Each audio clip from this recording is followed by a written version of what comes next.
Turn this shit up, Matt.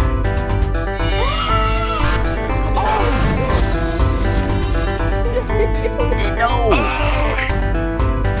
Get going! Oh! Yeah. Holy Long John Silver! Of course the Batwing is at the bottom. I mean, what'd you expect? And don't tell me you can compare the likes of Batman or the Riddler or Catwoman, because you just can't.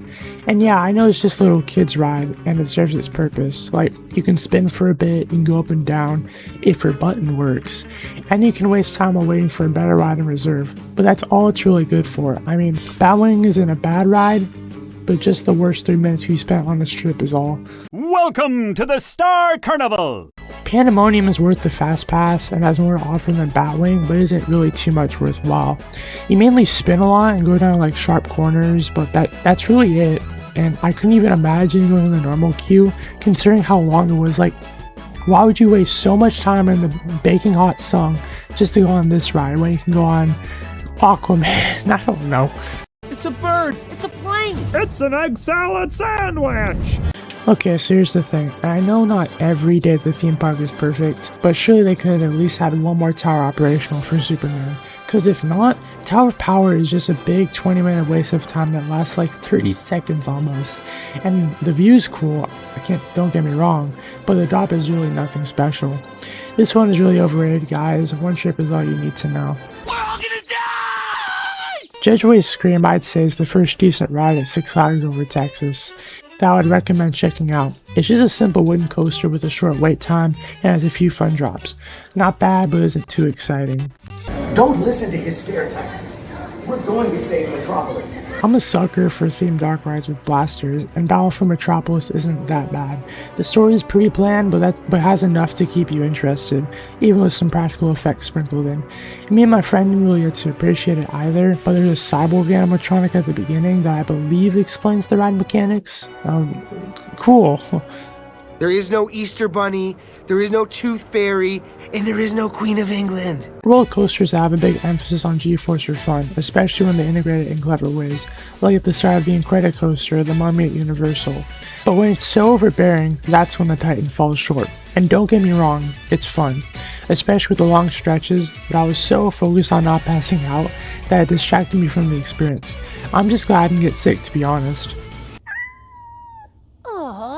He's so cute. Jeez, I forgot how many times they spin you upside down.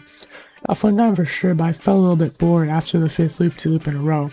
I really like the anticipation to it though, when you constantly change direction.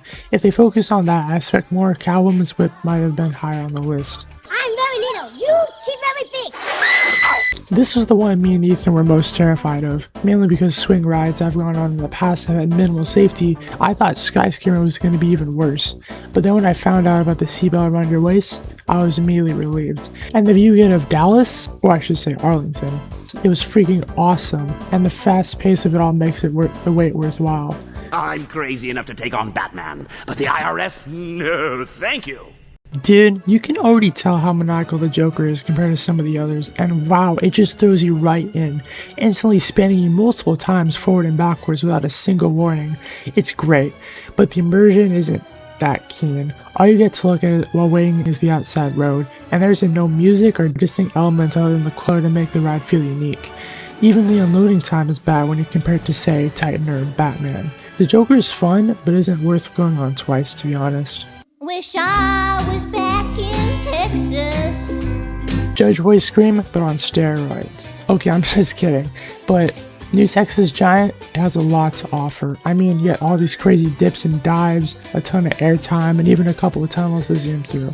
It just has a lot to offer for a wood coaster, and you get plenty of shade too? Bet. We went on Aquaman twice for a few key reasons. The quick wait time, convenient spot to place your belongings, hella music, and you get really wet.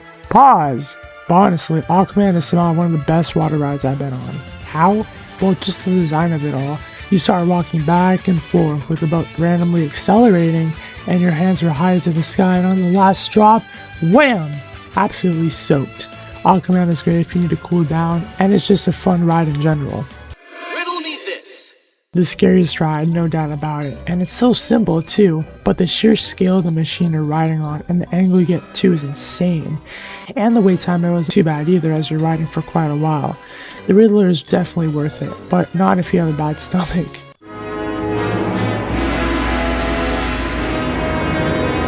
Holy immersion, Batman! It's like we're back in Gotham City! Okay, I know the queue isn't that impressive, but compared to all the rides on this list, it's much more interesting.